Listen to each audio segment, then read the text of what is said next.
신명기서 30장입니다. 15절에서 20절 말씀까지. 자, 우리 교독합니다. 보라, 내가 오늘 생명과 복과 사망과 화를 내 앞에 두었나니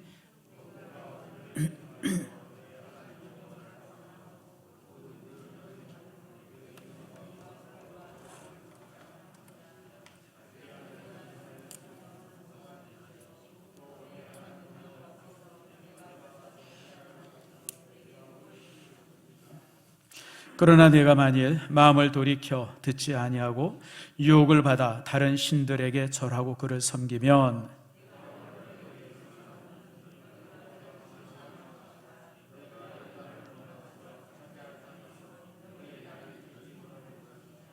내가 오늘 하늘과 땅을 불러 너희에게 증거를 삼노라. 내가 생명과 사망과 복과 저주를 네 앞에 두었은즉 너와 내 자손이 살기 위하여 생명을 택하고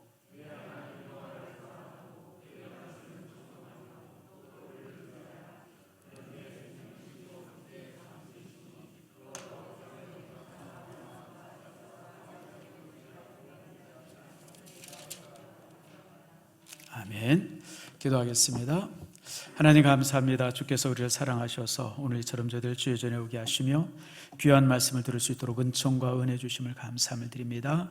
말씀이 우리에게 은혜가 되게 하시고 말씀 안에서 우리의 삶이 새로워지게 하시며 말씀의 놀라운 능력이 우리를 변화시켜 주시옵소서. 특별히 간절히 간구합니다. 정말 아버지 오미크론으로 인해서 정말 예배가 또 힘들어지는 상황이 되어졌습니다. 정말 국가가 금지해서가 아니라 우리 성도들 스스로가 이렇게 정말 조심하고 그러면서 아버지 하나님 이렇게 성수주의를 못하는 성도들이 참 많이 생겨집니다. 저들을 격려하시고 그리고 그 마음을 독려해 주셔서 다음 주일에는 다 교회 나와서 함께 예배할 수 있는 놀라운 축복들, 기적들이 이루어지게 해 주시옵소서. 오늘 말씀을 들을 때 말씀이 우리를 변화시키며 말씀이 우리에게 힘이 되며 말씀 속에서 우리의 인생이 새로워지는 놀라운 은총 경험케 해 주시옵소서. 주의 말씀은 살았고 운동력이 있음을 믿습니다. 날선 검이 되신 말씀이 우리 속에 부족하고 연약한 것 잘라주시고 우리 안에 거룩함으로 다시 새살이 돋도록 인도해 주시옵소서. 주의 영이 우리에게 놀라운 감동이 되기를 소망하며 예수님의 이름으로 기도드립니다. 아멘. 자, 우리 옆분과 한번 인사합시다. 축복합니다. 사랑합니다. 살아계셔서 축복합니다. 여러분, 오미크론 걸려도 뭐 별거 없더라고요. 우리 교회 오미크론 걸렸던 사람들이 되게 많은데 어떠냐 그랬더니 목사님 그냥 감기예요. 그냥 쉬라 그래서 쉬었어요. 그런 분들이 대부분이더라고요. 또 심하게 온 사람도 있긴 있더라고요. 아무튼 여러분들 조심하시고 또 하나님께서 이렇게 여러분 소나기는 어떻게 하라고요? 피해가는 게 지혜로운 겁니다. 괜히 소나기 쏟아지는 데 가가지고 탁 버티고 서 있으면 자기 손해예요. 잘 피해가는 축복이 여러분 속에 있기를 바랍니다. 지금 지구 반대편에 전쟁의 소식이 있죠. 사실 지난 세기 동안 수십 년 동안 한반도에 전쟁이 있을 것이라고 팍 그랬는데 막상 전쟁이 지금 우리 한반도에서 터진 게 아니라 이제 우크라이나에서 터졌습니다. 아마 여러분 우크라이나를 잘 모를 겁니다. 뭐 지도를 찾아봐도 어딘지 모르는 분들이 대부분일 거예요. 중앙아시아에 그리고 이제 유럽에 거의 붙어 있는 나라고요. 지금 거기에 우리 고려인들, 우리 민족이 한 2만 명 정도가 살고 있습니다. 옛날 스탈린이 이제 만주 쪽에 살던 우리 조선인들을 다 잡아다가 중앙아시아에다가 그냥 막 갖다 뿌렸잖아요.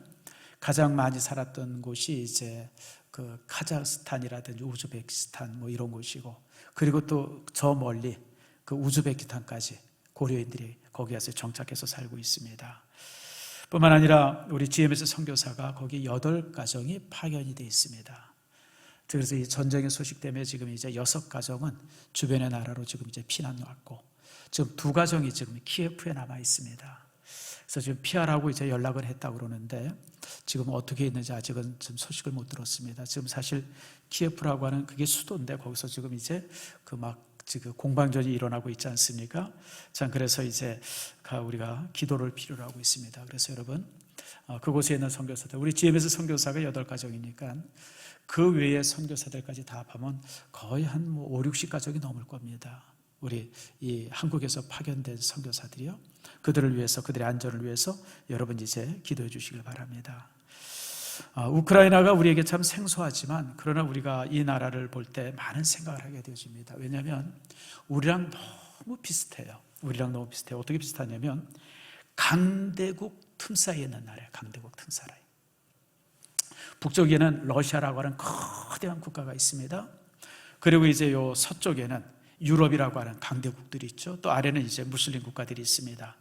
그 틈 속에서 정말 힘들게 살아가고 있는 나라가 참 이렇게 이 우크라이나입니다. 사실 독립한 지도 얼마 되지 않았습니다. 그동안 이 나라한테 점령당하고 저 나라한테 점령당하고 막 그러고 살다가 이제 20세기에 들어와서 이제 드디어 이제 나라를 만들고 이제 독립이 되어졌지만 참 그렇게 쉽지가 않죠. 그 틈 사이에서. 특별히 이제 위정자들이 좀 더 지혜로웠으면 이렇게 전쟁까지 가지 않았을 텐데 참 우크라이나 대통령이 지금 코미디언 출신입니다. 국민들 앞에 나서 말은 잘하고 웃기기는 잘하는데 이게 도대체 외교라든지 정치라든지 경제 이런 게 너무 엉망이니까 나라가 그냥 엉망이 되어졌고 결국 이렇게 전쟁이 되어졌어요. 그래서 여러분 지도자를 참 잘 뽑아야 돼요.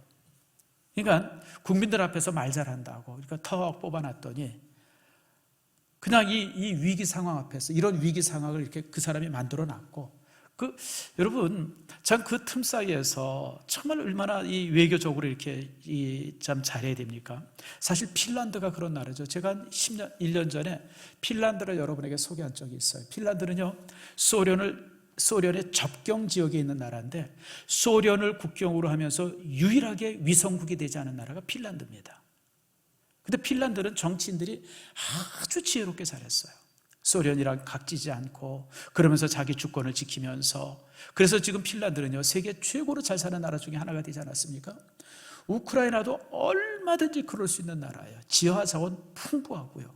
우크라이나 평야는요 세계의 밀밭이라고 얘기할 정도로 밀이 거기서 다 납니다. 유럽의 양식은 우크라이나가 다 됩니다. 천연 자원도 있죠. 여러분 정말 그런 나라인데 이 정치 지도자들이 엉망이 돼가지고 나라를 저렇게 불바다로 만들고 있습니다. 참 안타깝죠. 참 이런데 이제 우리가 참 이런 모습을 보면서 제가 참 이렇게 우리가 또 이렇게 보고 배워야 될 점이 몇 가지 있어요. 뭐 한 몇 가지 있는데 첫 번째가 뭐냐면 내 나라는 내가 지켜야 됩니다. 여러분 대한민국을 미국이 지켜줍니까? 우리가 상호 방위 조약을 맺었다고 하지만 미국이 어떤 나라인데 우리나라에서 전쟁 난다고 해서 덜커덕 지켜줍니까? 여러분 내 나라는 내가 지키는 겁니다. 제가 키예프 사태를 이렇게 영상으로 보면서 참 안타까운 게 피난 가는 사람들의 모습이에요. 그냥 사람들이 그냥 살겠다고 그냥 이 폴란드 쪽으로 그냥 기차 타느라고 그냥 막 그런 모습 볼 때 참 마음이 안 돼요. 여러분 우크라이나 사람들이 우크라이나를 지키지 않는데 왜 외국 사람들이 거기 와서 그 나라를 지켜줍니까? 그러니까 뭐 와서 지켜달라고 나토 보고 지켜달라고 그러고 유럽 보고 지켜달라고 미국 보고 지켜달라는데 지켜줄게 말만 하는데 누가 와서 지켜줘요 여러분들? 저는 여러분들에게 항상 얘기하지만 저는 전쟁 나면요 바로 문산 쪽으로 갈 겁니다. 총을 안 주면 제가 탄약이라도 지고 다닐 거예요 여러분들. 나같이 살 만큼 산 사람이 제일 먼저 죽어야지 왜 청년들을 먼저 죽게 해요? 그렇잖아요 여러분들. 저는 여러분들 모두가 그러리라 기대합니다.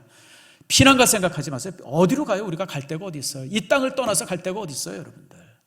그리고 요즘에는요 북한도 이제 무기가 발달돼 가지고요 미사일을 쏴가지고 먼데 가는 사람들 다 죽입니다. 가까이 있는 사람들은요 여러분 살아요 여러분들. 그래서 저는 전쟁 나면 내가 내 나라 지키기 위해서 제일 먼저 전방 갈 겁니다. 우리 아들보다 더 전방했을 겁니다. 여러분 그럴 때 주변의 나라가 돕고 이웃이 돕는 거죠.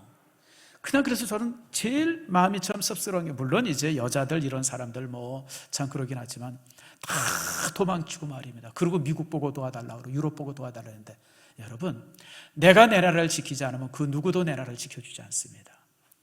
또 두 번째로는 여러분 평화를 위해서 가지는 방법이죠. 세상에서 평화를 원치 않는 나라가 어디 있습니까?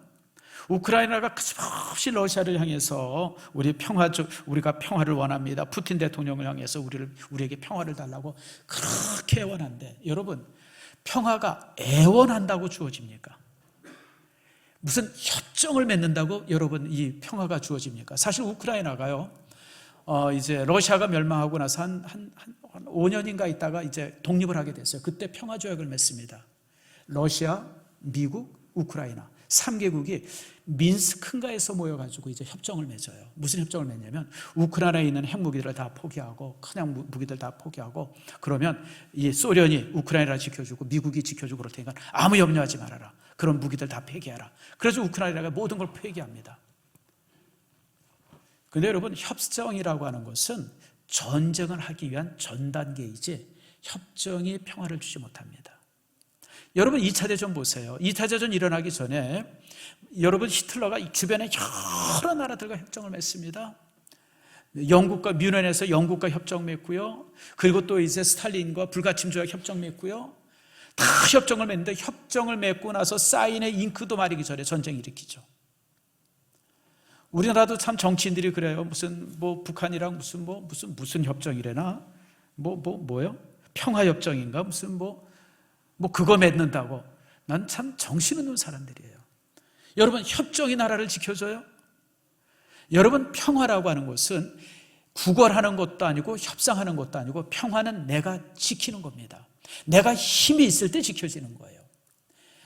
아무리 우크라이나가 평화를 지킵니다, 어쩝니다, 아무리 얘기한들, 여러분, 힘이 없으니까 저렇게 그냥 침략당해가지고 저렇게 참 이렇게 이제 나라가 이 전화로 쌓이는 것을 보게 되어집니다. 참, 우리는 이 모습을 바라보면서 우리가 정말 많은 것을 반면서생으로 삼아야죠. 여러분, 내 나라는 내가 지키는 것이고요, 평화는 구걸하는 것이 아니라 내가 지키는 거라고 하는 것을 여러분 꼭 기억하시길 바랍니다.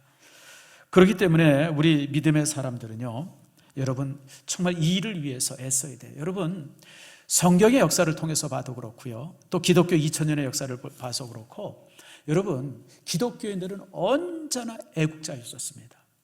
전쟁이 나면 가장 전선의 끝에 간 사람들이 언제나 그리스도인들이 있었어요. 나라와 민족을 위해서 가장 많이 피를 흘린 사람들이 언제나 그리스도인입니다. 그게 전통입니다. 우리나라도 일제시대 때 독립운동을 가장 많이 했던 사람들이 여러분 교회고 그리스도인들이었었어요. 해방되고 나서 나라를 위해서 가장 애쓴 사람들이 또 믿음의 사람들이었습니다. 사도 바울은요, 심지어는 뭐라 그러냐면, 당시 사도 바울에게 사형을 언도했던 사람이 네로인데 그 왕을 위해서도 기도하라고 그랬어요. 왜냐하면 나라가 온전하지 않으면 교회가 설 수 없기 때문에 그래요. 나라가 무너지는데 교회가 어디 있습니까, 여러분들? 우리 해방되기 전에, 여러분들이 이제 교회사 공부를 조금 해볼 필요가 있는데, 해방되기 전에는 교회 중심이 평양이었습니다. 지금은 교회 중심이 서울이죠. 여러분, 지금부터 70년 전, 80년 전에는 교회 중심이 평양이었습니다. 평안남도, 북도가 교회 중심이었어요. 황해도, 평안도가 교회 중심이었고, 그리고 또 함경도, 이곳이 교회 중심이었었어요. 그리고 서울은 한참 못 미쳤어요. 그래서 그 당시 여러분, 일제시대 때 그리스도인들의 70%가 북한에 있었습니다. 남쪽에는 성도들이 많지 않았었어요, 여러분들. 근데 여러분, 6.25가 이 북한의 공산당들이 딱 들어서면서 여러분 딱 김일성이 정권을 잡으니까 그 많던 교회들이 다 문을 닫았습니다. 그리고 성도들이 다 숨거나 순교당하거나 피하거나. 그래서 지금 북한에는 교회가 하나도 없어요, 여러분들. 지하교회, 그 다음에 이제 선전용으로 만든 교회가 있을 뿐이죠. 그래서 여러분, 우리 믿음의 사람들은요, 애국자가 되어야 돼요. 나라가 온전하지 않으면 결코 교회도 설 수가 없기 때문에 그렇습니다. 특별히 오늘 우리가 읽은 이 본문의 말씀에 나오는 모세는 애국자 중에 애국자였었어요. 그는 민족을 얼마나 사랑했는지 몰라요. 심지어는 하나님께서 이스라엘 민족이, 백성들이 반역을 하고 하나님을 향해서 이렇게 항의를 할 때 하나님께서 너무 분노하셔가지고 이스라엘 민족을 멸하려고 작정을 하셨어요. 그럴 때 모세는 하나님 앞에 딱 가로막고 서지 않아요? 하나님, 내 민족을 멸하려면 나부터 죽이세요. 나부터 죽이고 내 민족을 멸하세요. 그게 모세였었어요. 여러분, 그래서 우리 그리스도인들은 이 나라가 어떤 모습이든지 간에 여러분 마음에 들든지 안 들든지 상관없이 애국자여야 됩니다.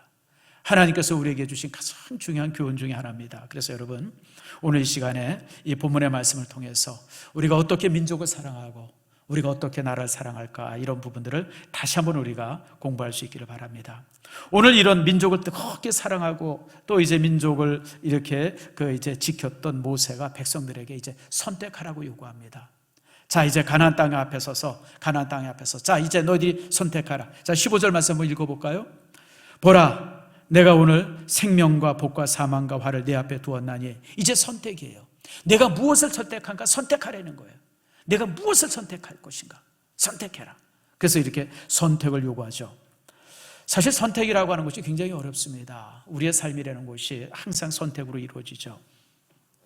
근데 그 선택이 결국 우리 인생을 만들어가요. 특별히 여러분, 이 선택이 왜 어렵냐면요, 모든 선택은 책임이 있기 때문에 그래요. 내가 뭔가를 선택을 하면요, 거기에 대한 책임을 져야 돼요. 그냥 선택하고 나서 그냥 책임 안 지고, 여러분 그런 게 없어요. 항상 결과를 내가 책임지게 돼 있습니다. 그래서 선택이 어려워요. 예를 들면 아담과 하와가 여러분 이제 에덴 동산 안에서 하나님께서 먹지 말라고 한 실과를 따서 먹잖아요. 선택했어요. 그 선택의 결과가 뭐예요? 에덴 동산을 쫓겨나고 모든 후손들이 죄의 자식이 되지 않습니까? 원죄가 그렇게 임하죠. 무엇을 말해요? 아담과 하와의 선택이 그 결과가 그 모든 자신과 자신의 모든 후손들이 책임지게 되어졌다고 하는 거예요. 그래서 여러분, 선택이 어려운 이유는 선택이라고 하는 것이 이렇게 책임져야 하기 때문에 어렵습니다. 뿐만 아니라 선택이 어려운 것은요, 뭔가 선택하면 하나는 여러분 포기해야 되기 때문에 선택이 어려워요. 여러분, 우리가 이것도 하고 저것도 할 수 있으면 얼마나 좋겠어요. 근데 그렇지 않아요. 이것을 선택하면 저것을 버리게 돼 있어요. 저것을 선택하면 이것을 버리게 돼 있습니다. 그게 인생입니다. 두 길을 함께 가지 못합니다. 제가 벌써 이게 한 60년 가까이 50년이 넘은 일이네요. 고등학교 때 배웠던 시가, 그럴 때마다 이 선택의 문제를 얘기할 때마다 생각이 나는 시가 있어요. 로버트 프루스트가 쓴 가지 않은 길이라고 하는 그 시. 지금도 그게 있나 모르겠어요. 지금도 교과서에 있는지 모르겠는데, 아무튼 그 시가 이제 그 시의 내용이 그렇잖아요. 자, 이렇게 숲을 보았는데 노란 숲에 두 길이나 있어. 근데 내가 어디로 갈까 그러다가 사람이 많지 않은 길에 이제 내가 갔다. 뭐 그런 내용이에요. 그러고 나서 끝부분이 뭡니까? 그런데 먼 훗날 어디선가 큰 한숨을 내쉬면서 자기가 선택한 길에 대한 후회죠. 그러나 여러분, 후회한들 그것이 바뀔 수 있겠습니까? 이게 이제 가지 않은 길이라고 하는 거예요. 근데 여러분, 인생이 그렇습니다. 우리 인생이라고 하는 것이 뭔가 택하고 나면 그 택함 때문에 또 버리는 게 있어요. 버릴 수밖에 없어요. 함께 가지 못해요. 뭐 동가숙 서가식이라는 말이 있잖아요. 동가숙 서가식. 어떤 처자가 이제 선을 봤어요. 근데 동쪽에 있는 총각이랑 선을 봤는데 잘생겼어요. 여러분들처럼 진짜 잘생겼어요. 근데 뭐가 문제냐면 가난해요. 시질이 가난해.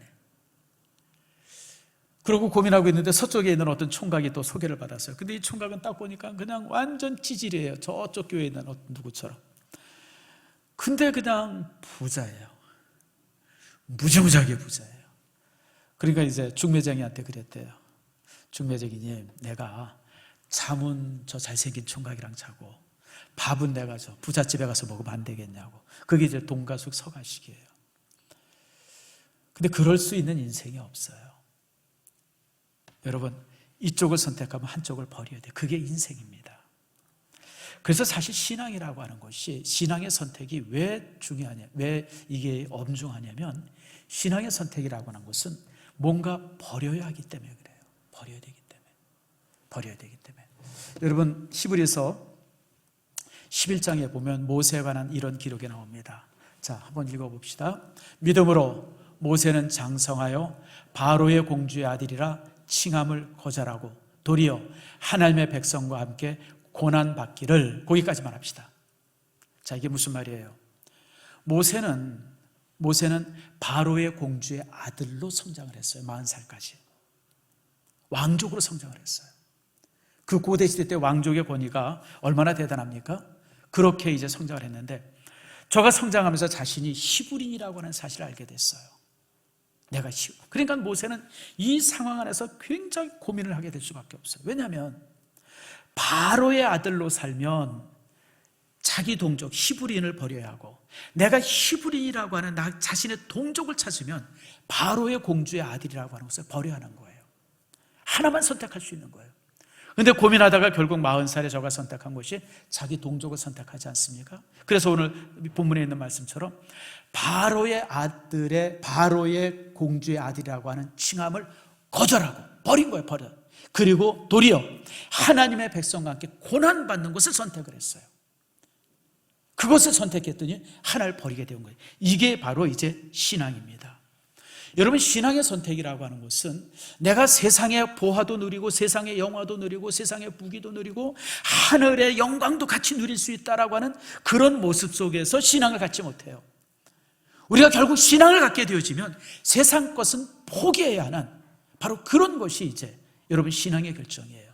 그래서 여러분 이 신앙이라고 하는 것이 어렵죠. 그래서 보네포 목사는요, 여러분 제가 아주 참 좋아하는 목사입니다. 보네포라고 하는 독일 목사님인데, 히틀러 시대 때 그 이제 히틀러 밑에서 그 이제 저항하다가 결국 사형을 당합니다. 그분이 그런 얘기를 했어요. 그리스도인이 된다는 것이 무엇이냐? 그리스도인이 된다는 것은 그리스도께서 나를 위해서 죽으라라고 명령을 할 때 그 명령에 순종하는 것이 그리스도인이 되는 것이다라고 했어요. 나는 그리스도인이다라고 내가 공언한다고 하면 그건 무슨 뜻이냐면, 나는 예수님께서 부르시면 죽음의 자리까지 갈 수 있습니다. 이게 선언이 내가 그리스도인이라고 하는 고백이라는 거예요. 여러분, 우리는 참으로 물질 만능 이 시대를 살아가면서 여러분 정말 이제 내세에 대한 무관심들, 또 세상에 대한 어떤 그 영화들, 이런 것들 속에 우리가 휩싸이면서 그것 때문에 주님의 자녀라고 하는 것을 포기할 때가 얼마나 많습니까?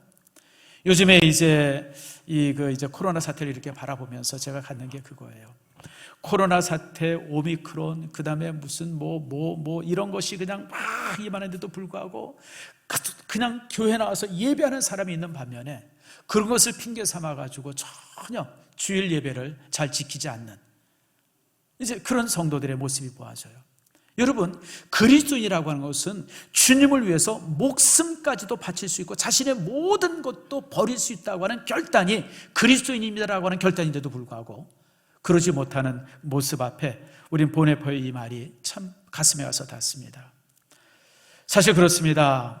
우리 신앙생활 한다고 하는 것은 항상 선택과 포기의 연속입니다.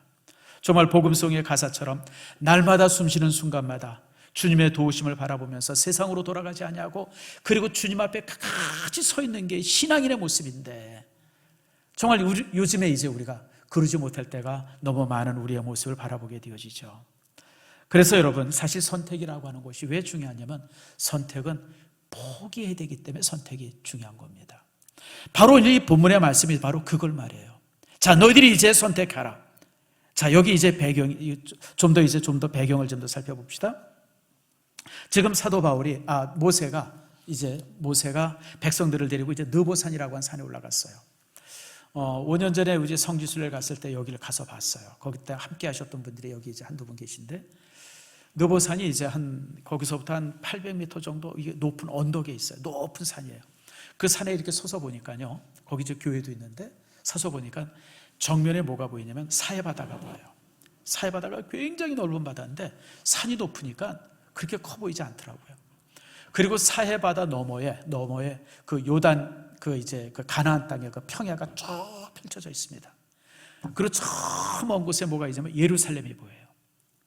그리고 또 이제 오른쪽에 보면 그 요단강이 흐르는 강의 지류가 보이고, 그리고 그 옆에 이제 그 여리고성이 보여요. 그러니까 느보산에 딱 서서 보니까 가나안 땅 전체가 보이는 거예요. 근데 요즘은 이제 그 땅이 좀 많이 황폐화되어져 가지고 거의 사막인데요. 지금부터 여기 3,000년 전 이때는 그곳은 숲이 우거진, 아주 숲이 우거진 그런 지역이었었어요. 굉장히 숲이 우거진 지역, 진짜 젖과 꿀이 흐르는 그런 땅이었었어요. 그러니까 그 느보산 정상에서 그 젖과 꿀이 흐르는 그 땅을 바라보면서 지금 백성들 마음속에 그냥 그냥 두근거림들, 설레임들 이런 것이 가득했어요. 왜냐하면 그들이 그 땅을 바라보면서 40년을 사막에서 방황을 했잖아요. 우리가 이제 이렇게 사막에서 이렇게 방황하지만 저 땅에만 들어가면, 가나안 땅에만 들어가면 우리가 양식도 풍부하고 먹을 물도 풍부하고 거할 집도 있고 이제 우리가 아주 넉넉하게 잘 살 수 있다, 그런 생각을 가지고 이제 바라보는데 이제 곧 그 성에 들어갈 그럴 자리에 서게 되어진 거예요. 그런데 오늘 모세의 이 말씀이 무슨 뜻입니까? 보라, 보라 그랬어요. 백성들은 지금 다 가나안 땅을 바라보고 있어요. 야, 이제 저 땅이 우리가 들어가야 될 땅인데, 저기만 들어가면 먹을 것도 풍부하고 마실 것도 있고 집도 있고, 저기만 들어가면 이제 만사오케인데 보라. 근데 모세가 그렇게 얘기하죠. 보라, 땅을 바라보는 게 아니라 너희 앞에 놓여있는 생명과 죽음을 바라보려는 거예요. 생명과 죽음. 자, 15절 말씀 봅시다. 보라, 뭘 봐요? 내가 오늘 생명과 복과 사망과 화를 내 앞에 두었다. 내가 저 가나안 땅의 풍요한 것을 바라보는 것이 아니라 지금 내 앞에 놓여있는 생명과 복, 그리고 사망과 화를 바라보려는 거예요. 땅을 바라보지 말고 내 앞에 놓여져 있는 생명과 사망, 화와 복을 바라보려는 거예요. 이게 무슨 뜻입니까? 너희들이 저 땅에만 들어가면 무조건 행복할 것이라고 하는 생각을 버리려는 거예요. 땅이 중요한 것이 아니라 그 땅에 들어가서 어떻게 살 것인가가 중요하지, 땅이 결코 너희들을 행복하게 해주지 못한다. 이 말씀이 본문의 내용입니다. 우린 종종 내가 어느 저 집에 살면 내가 무진장 행복할 거야, 그런 생각을 가져요. 내가 이렇게 좁은 아파트 사는데 내가 한 그냥 50평 정도 되는 아파트에 살면 무진장 행복할 거야. 내가 그냥 이런 아파트가 아니고 저기 요 앞에 뭐죠? 이런 아파트에 살면 그냥 뭐 굉장히 행복할 거야. 내가 그냥 저 차를 타면 굉장히 행복할 거야. 내가 그냥 카메라 저걸 살면 얼마나 행복할까. 우리 뭔가 이렇게 소유하고 가지고 그러면 행복할 거라고 하는 생각을 굉장히 많이 가져요. 여러분 물어봅시다. 막상 그것을 소유하게 되면 행복합니까? 물론 처음엔 행복하죠. 막 가슴도 뛰고. 근데 지나고 보면 또 다른 필요가 또 생각이 나요. 좀 더 넓은 집, 좀 더 좋은 것, 좀 더 나은 것, 그런 것이 이제 생각이 나게 되어지죠. 다시 말하면 내가 무엇을 소유한다고 하는 것으로 해서 우리는 결코 행복하지 않습니다. 사실 이스라엘 백성들이 그랬습니다. 이스라엘 백성들은 사막에 살면서, 저들이 40여 년 동안 살면서 평생 동안 구한 것이 뭐냐면 행복, 평안, 안전, 이 세 가지를 구했어요. 그러니까 조금만 힘들면 불평합니다. 목만 조금 마려면 하나님 목 마려 물 주세요, 불평해. 또 먹을 거 주세요. 그래서 만나를 주면 하나님 만나만 먹고 어떻게 살아요? 고기도 먹어야 돼요. 고기 구하고. 그리고 또 이렇게 매일 나가서 이제 만나를 가서 가져오라 그러면 하나님 그냥 만나 하루치 갔다가 일주일 먹으면 되지 왜 매일 나가서 만나를 가져오래요? 불평. 그냥 그래서 이스라엘 민족은 그 40년 동안 광야를 살면서 그냥 매일 불평. 그래서 이스라엘 민족의 별명이 있다 그러면 투덜이에요, 투덜이. 그냥 투덜대는 게 일상이에요, 투덜대는 게. 그러면서 무슨 생각을 하냐면, 그런데 우리가 지금 여기서 이렇게 투덜대면서 이렇게 살지만 가나안 땅에만 들어가면 우리가 평안하게 살고 이제 불평 없이 살 수 있겠다고 그 사람들이 이제 그런 생각을 했어요. 그런데 여러분, 오늘 본문의 말씀은 그게 아니에요. 어디에 살든지 무엇을 소유하는 것이 중요한 것이 아니라 어떻게 사는 것이 중요하다는 거예요. 사막에 살더라도 행복할 수가 있고, 저 가나안 땅에 가서 살아도 너희들이 불행하게 살 수 있다고 하는 것이 오늘 본문의 내용이죠. 사랑하는 성도 여러분, 행복이라고 하는 것이 소유한다고 가져지지 않죠. 자, 여러분 시편 1편을 다 펴보세요. 이 말씀은 너무 중요하기 때문에 여러분이랑 한번 같이 읽으면서 본문의 내용을 봅시다. 시편 1편 다 펴보세요. 자, 시편 1편에 뭐라고 그럽니까? 복 있는 사람은 악인의 꾀를 쫓지 아니하며, 복 있는 사람은 뭐냐면 복 받은 사람, 행복한 사람은 어떤 사람이냐라고 하는 거예요. 누가 정말 행복한 사람이냐? 많은 것을 소유한 사람, 많은 것을 가진 사람, 넓은 집을 가진 사람, 그런 사람이 행복하냐? 아니라는 것이죠. 어떤 사람이 행복한 사람이냐면 악인의 꾀를 쫓지 않는 사람이 진정 행복한 사람이야. 다시 말하면 정의로운 사람이 행복한 사람이야.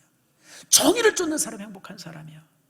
죄인의 길에 서지 않는 사람, 자기 유익을 위해서 남 속이고 그러지만 그러지 않는 항상 정직한 사람들, 그런 사람이 진짜 행복한 사람이야. 교만한 사람, 교만하지 않은 사람, 오만하지 않은 사람이 행복한 사람이야. 여호와 말씀을 주의 하루 묵상하는 사람, 그런 사람이 진짜 행복한 사람이야. 그가 행복이지. 그게 진짜 행복이지. 그러면서 뭐라 그래요? 3절에 그런데 주님께서는 그런 사람들을 시냇가에 심은 나무가 시절을 찾아 철을 따라 열매를 맺는 것처럼 그가 하는 모든 일을 형통하게 할 것이다. 다시 말하면 세상에 소유하는 모든 것들은 부수적으로 주어지는 복이지 그게 복의 중심이 아니라는 거예요. 여러분, 우리가 예수 믿으면 복을 받죠. 근데 여러분, 우리가 기도하면서 하나님 이거 사업 잘 되게 해주세요, 이거 번성하게 하세요, 이거 그냥 막 대박나게 해주세요, 그거는 잘못된 기도라는 거예요. 근데 여러분, 오늘 본문의 말씀에 무서운 말씀이 4절이에요 4절 말씀을 읽어봅시다. 악인들은 그렇지 아니하며 오직 바람에 나는 겨와 같도다.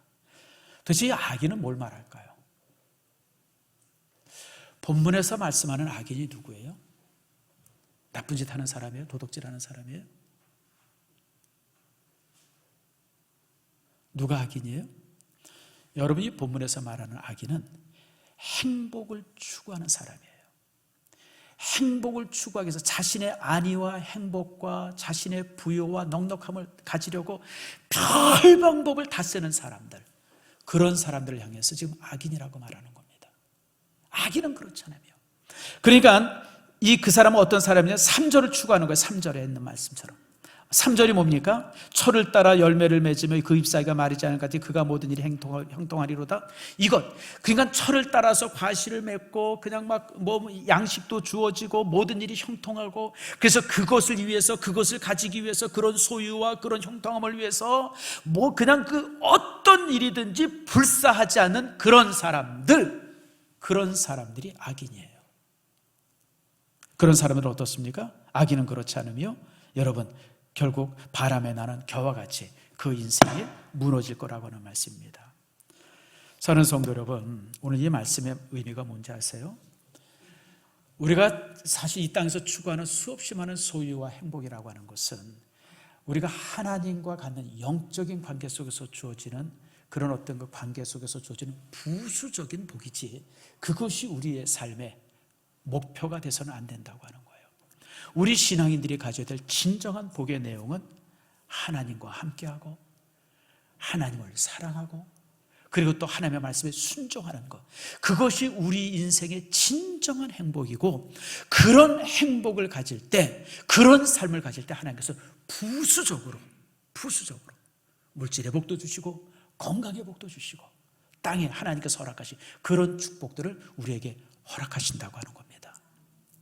근데 많은 성도들이 이 부분을 항상 거꾸로 알아요. 자주 말씀드리는 것처럼 하나님, 내게 있어서 이런 것들을 주시면 내가 하나님 앞에 하나님과 동행하고 하나님을 사랑하고 하나님한테 잘하겠습니다. 거꾸로 보기죠. 그러나 결코 그런 일들은 있지 않다고 하는 거예요. 그래서 오늘 16절에 뭐라고 합니까? 16절 말씀 보세요. 하나님께서 지금 이제 이스라엘 민족에게 선택할 것을 요구하는 게 16절입니다. 곧 내가 오늘 내게 명령하여 지금 선택하려고 하는 내 하나님 여호와를 어떻게 해요? 사랑하고 하나님 사랑을 선택하려는 거예요. 하나님을 사랑하는 것이 진정한 행복이라는 겁니다. 두 번째가 뭐예요? 그 모든 길로 행하며 하나님과 동행하라고 하는 겁니다. 하나님과 동행해라. 임마누엘의 축복이죠. 그리고 그의 명령과 구례와 법도를 지켜 행하라. 말씀에 순종하라고 하는 거예요. 바로 이 세 가지가 우리가 가질 진정한 행복이고, 그 행복을 가질 때 하나님께서 부수적으로 주시는 게 있어요. 그게 바로 뭐냐면, 그리하면 내가 생존하며 번성할 것이요 내 하나님 여호와께서 내가 가서 차지할 땅에서 내가 복을 주실 것입니다. 다시 말하면 가나안 땅에 들어가서 너희들이 살 때에 하나님을 사랑하고 하나님과 동행하고 그리고 하나님의 규례와 법도를 지키면 그 땅에서 너희들이 살고 번성하겠지만, 그렇지 않으면 17절 말씀 보세요. 내가 유혹을 받아 다른 신들을 섬기고, 왜 이 사람들이 다른 신을 섬길까요? 거기에 부요가 있다고 생각하기 때문에 그래요. 고대인들의 신들은 다 그들에게 풍요를 주는 신들이었었어요. 바알, 그럼 농사의 신입니다. 아세라, 농사의 신이에요. 그 신을 섬기면 비가 잘 내리고, 그 신을 섬기면 땅이 곡식을 잘 내리고, 그래서 고대인들이 우상을 섬기는 이유는 딱 하나예요. 그 신을 섬기면 부유를 주기 때문에 그래요. 그래서 고대의 모든 신들은 사실 물질이에요. 지금 우리가 물질을 신이라고 부르잖아요. 만모니즘이죠. 근데 여러분, 그게 그럴 수밖에 없는 게 고대인의 모든 우상들은 물질과 연관되어 있기 때문에 그래요. 너희들이 행복을 위해서 이런 우상들을 섬기면 어떻게 해요? 18절 말씀에 뭐라고 그럽니까? 너희들이 반드시 어떻게 해요? 망할 것이다. 너희들이 부요를 쫓고 넉넉함을 쫓고 소유를 쫓으면 너희들은 결국 망하게 될 것이다. 결국 망하게 될 것이다. 바로 이제 오늘 그것을 말씀하고 있는 겁니다. 사랑하는 성도 여러분, 신앙의 법은 뭡니까? 우리가 하나님을 찾고,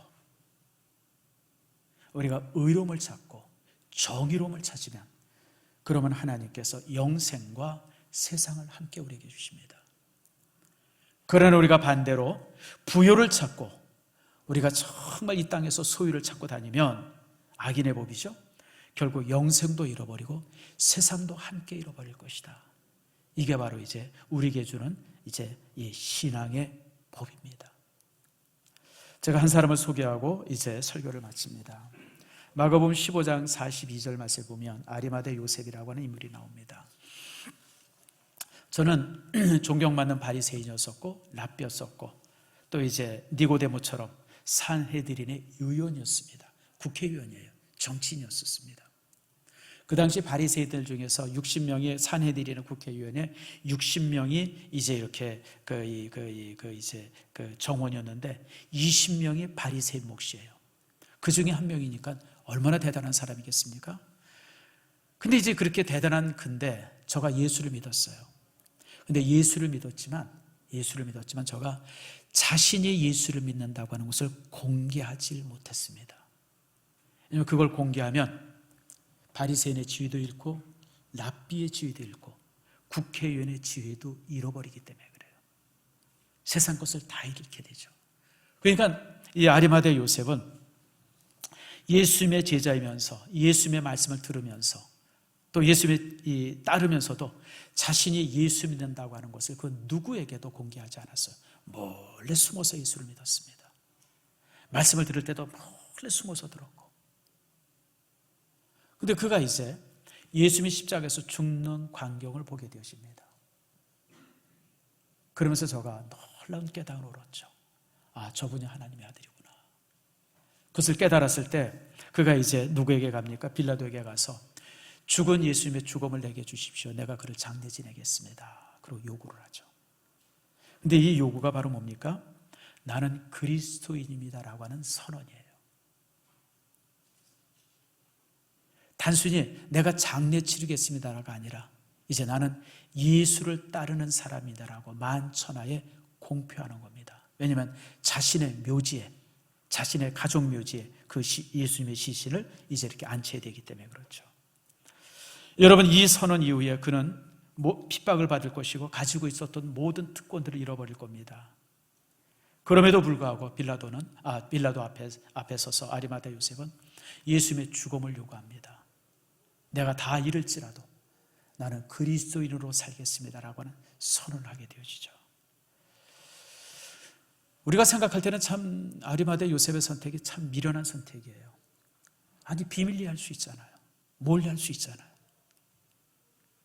어차피 그 시신이야 버려진 시신인데 제자들이 알아서 수습할 텐데 몰래 제자들한테 가서 야야야야 우리 여기 묘지 하나 있으니까 거기 와서 제사 지내, 뭐 이렇게 그냥 막 숨어서 얼마든지 할 수 있잖아요. 지금까지 그래왔던 것처럼.